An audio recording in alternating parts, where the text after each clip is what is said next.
అందరికీ నమస్కారం. నేను మీ పోతురాజు, హైందవ దళిత సేన వ్యవస్థాపక అధ్యక్షుడిని. గత కొన్ని రోజులుగా సోషల్ మీడియాలో ఒక పాస్టర్ మీద దాడి జరిగిందని చెప్పి మన తెలిసి తెలియని కొంతమంది క్రైస్తవ సోదరులు, అట్లాగే అన్నీ తెలిసిన దొంగ క్రైస్తవ పాస్టర్లు ఈ వీడియోల్ని వైరల్ చేసి సోషల్ మీడియాలో విచ్చలవిడిగా ఇష్టం వచ్చినట్టు మాట్లాడుతూ ఉన్నారు.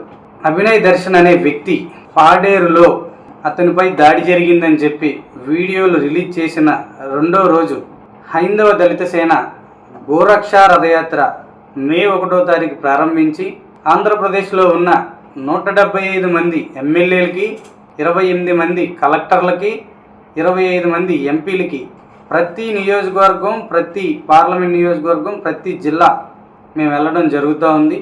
అయితే ఆ రెండో రోజే అతనిపై దాడి జరిగిందని చెప్పి క్రైస్తవ సోదరులు సోషల్ మీడియాలో అడావుడి చేస్తుంటే మేము ఆ నియోజకవర్గానికి, ఆ జిల్లాకి, అరకు, పాడేరు ఎమ్మెల్యే గారులందరికీ కూడా వినతి పత్రాలు ఇవ్వడానికి మేము రథయాత్రగా వెళ్ళడం జరిగింది. ఆ ఏరియా అంతా కూడా మేము చూసాం. ఇక్కడ ఎవ్వరికీ తెలియని విషయం ఏంటంటే పాడేరులో ఒక అమ్మవారి జాతర జరుగుతూ ఉంది. 12 సంవత్సరాలకు ఒకసారి వచ్చే అమ్మవారి జాతరకి లక్షలాదిగా 3 రోజుల పాటు జరిగే ఆ జాతరని భక్తులందరూ కూడా వచ్చి అమ్మవారిని దర్శించుకొని, అమ్మవారి పాదాలు అక్కడి నుంచి 5 కిలోమీటర్లు ఉంటాయి, అక్కడికి వెళ్ళి అమ్మవారి పాదాలను దర్శించుకుంటారు. కనీసం పాడేరు చుట్టుపక్కల సరౌండింగ్లో 5 నుంచి 10 కిలోమీటర్ల వరకు కూడా అటు ఒరిస్సా బోర్డర్ వైపు కానివ్వండి, ఇటు తెలంగాణ వెళ్ళడానికి కొత్తగా వేసిన నేషనల్ హైవే కానివ్వండి, విశాఖపట్నం నుంచి ఎస్కోట మీదుగా వెళ్ళే రూట్ కానివ్వండి, అనకాపల్లి మీదుగా వెళ్ళే రూట్ కానివ్వండి, మొత్తం కూడా ఎక్కడికక్కడ పాడేరు ఊరి చివరిలోనే వాహనాలన్నీ కూడా బ్లాక్ చేసి అక్కడి నుంచే భక్తుల్ని కానివ్వండి, లోకల్గా ఉన్న వాళ్ళందరినీ కూడా నడక మార్గాన పంపిస్తూ డిపార్ట్మెంట్ వ్యవస్థ అంతా కూడా పనిచేసింది. అన్ని లక్షల మంది భక్తులు అక్కడ కార్యక్రమానికి వస్తున్నారు. అక్కడ భారీ కార్యక్రమం 12 ఏళ్ళకు ఒకసారి జరిగిద్దని వీళ్ళు తెలుసుకొని ఈ దొంగ పాస్టర్ అభినయ్ దర్శన్, అట్లాగే తాటిముంజల అజయ్ బాబు గారు అని ఒకడు ఉన్నాడు కదా, మేము గుడ్డు మాంసం తింటామనే మకర గుడ్డుగాడు, వాడు, వీళ్ళందరూ కూడా ప్రీ ప్లానెడ్గా అక్కడ హిందువుల అమ్మవారి జాతర జరుగుతూ ఉంది. ఈ సమయంలో మనం గనక ఏదైనా సరే మన మీద అటాక్ జరిగిందని చెప్పి మనం గనక ఒక విషయాన్ని క్రియేట్ చేస్తే దీనికి వాళ్ళు పెట్టిన భరోసా పార్టీకి కార్యకర్తలు పెరుగుతారని, అట్లాగే ఆ పార్టీ కూడా ఫామ్లోకి వస్తుందని ఈ అజయ్ బాబు వెనకమాలుండి నడిపిస్తూ అభినయ్ దర్శన్ అనేవాడిని ఆల్ ఓవర్ ఇండియా మొత్తం కూడా ఒక ఫేమస్ సెలబ్రిటీని చెయ్యాలని, ఫైనాన్షియల్గా కూడా వీళ్ళు సెట్ అవ్వాలని, ఫారిన్ కంట్రీ నుంచి వచ్చే క్రైస్తవ ఫండ్ తినాలని చెప్పి వీళ్ళందరూ చేసిన కుట్ర ఇది. దీనిలో ఈరోజు అజయ్ బాబు అనేవాడు నాకు అతనికి ఎటువంటి సంబంధం లేదని చెప్పి చెప్పుకొస్తున్నాడు.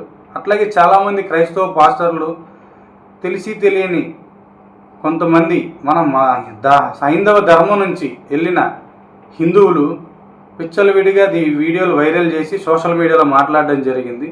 ముందు నిజం తెలుసుకోకుండా ఏదో జరిగిపోయిందని చెప్పి కంగారు పడి ఇష్టం వచ్చినట్టు మాట్లాడడం కాదు, అసలు అక్కడ ఏం జరిగింది, ఎలా జరిగింది, ఎవరు చేశారు, ఇటువంటి విషయాలన్నీ కూడా నువ్వు కొంతసేపు ఆగి తెలుసుకొని మాట్లాడితే మంచిది.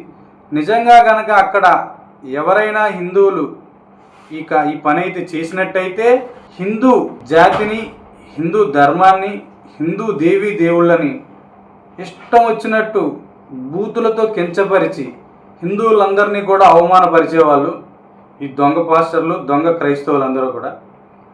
ఇక్కడ జరిగింది అబద్ధం కాబట్టి అక్కడ వాళ్ళ మీద వాళ్ళే అటాక్ ప్లాన్ చేసుకొని లోకల్లో ఉన్న కొంతమందిని డబ్బులు ఇచ్చి కిరాయికి పెట్టుకొని వీళ్ళు చేసిన పని మీ అందరికీ తెలియాలని చెప్పేసి నేను ఈ వీడియో చేస్తూ ఉన్నాను. దయచేసి ఏ విషయమైనా సరే కొంతసేపు ఆలోచించి అది నిజమా కాదని తెలుసుకొని మనం దాని మీద మాట్లాడితే సమాజంలో ప్రతి ఒక్కరికి కూడా మనం ఒక మంచి మెసేజ్ ఇవ్వగలుగుతాం.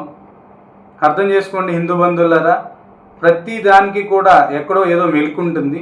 ఆ మెలికను మనం కనుక్కోగలిగితేనే దాని గురించి మనం మాట్లాడాలి.